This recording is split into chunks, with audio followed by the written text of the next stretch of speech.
ଯିଏ ସାଧୁସଙ୍ଗ କରନ୍ତି ନାହିଁ ତାଙ୍କ ଶବକୁ ବିଲୁଆ କୁକୁର ମଧ୍ୟ ଛୁଅନ୍ତି ନାହିଁ। ଏହି କଥାକୁ ମଧ୍ୟ ବର୍ଣ୍ଣନା କରିଛନ୍ତି ଆଚାର୍ଯ୍ୟ ଚାଣକ୍ୟ ତାଙ୍କ ନୀତିଶାସ୍ତ୍ରରେ। ଆଉ କହିଛନ୍ତି କୌଣସି ଗୋଟିଏ ଜାଗାରେ ଗୋଟିଏ ମନୁଷ୍ୟର ଶବ ପଡ଼ିଥାଏ। ସେହି ମନୁଷ୍ୟର ଶବକୁ ଦେଖି ଭୋଜନ କରିବା ପାଇଁ ଏକ ଶୃଗାଳ ଆଗେଇ ଆସିଛି।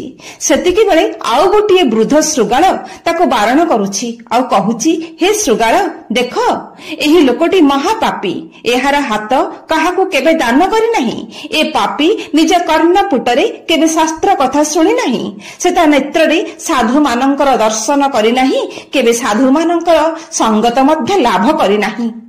ଅନ୍ୟାୟ ଦ୍ୱାରା ଅର୍ଜିତ ଧନ ଦ୍ୱାରା ସବୁବେଳେ ତାର ସେ ଉଦର ପୋଷଣ କରିଛି। ତଥାପି ସେ ତା ଜୀବନ ଯାକ ଗର୍ବରେ ମୁଣ୍ଡ ଟେକି ଚାଲିଛି। ତେଣୁ ଏହି ପାପୀର ଶରୀର ଅତି ନିନ୍ଦନୀୟ ଅଟେ। ଏହାକୁ କ୍ଷୟ ନାହିଁ। ସେଭଳି ଭୋଜନକୁ ତୁମେ ତ୍ୟାଗ କରିଦିଅ। ବନ୍ଧୁଗଣ, ସନ୍ଥ ତୁଳସୀ ଦାସ ତାଙ୍କ ରାମଚରିତ ମାନସରେ କହିଛନ୍ତି, ବିନୁ ସତସଙ୍ଗ ବିବେକ ନ ହୋଇ ରାମ କୃପା ବିନୁ ସୁଲଭ ନ ସୋଇ।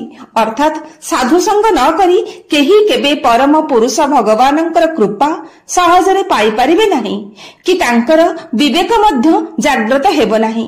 ଏହି ଭାବକୁ ନେଇ ଆଚାର୍ଯ୍ୟ ଚାଣକ୍ୟ ସୁନ୍ଦର ନୀତି ଶ୍ଲୋକଟିଏ କହିଛନ୍ତି, ସାଧୁଭ୍ୟସ୍ତେ ନିବର୍ତ୍ତନ୍ତେ ପୁତ୍ର ମିତ୍ରାଣି ବାନ୍ଧବାଃ ଯେ ଚ ତୈଃ ସହ ଗନ୍ତରସ୍ତଦ୍ଧମତ୍ ସୁକୃତମ୍ କୁଳମ୍।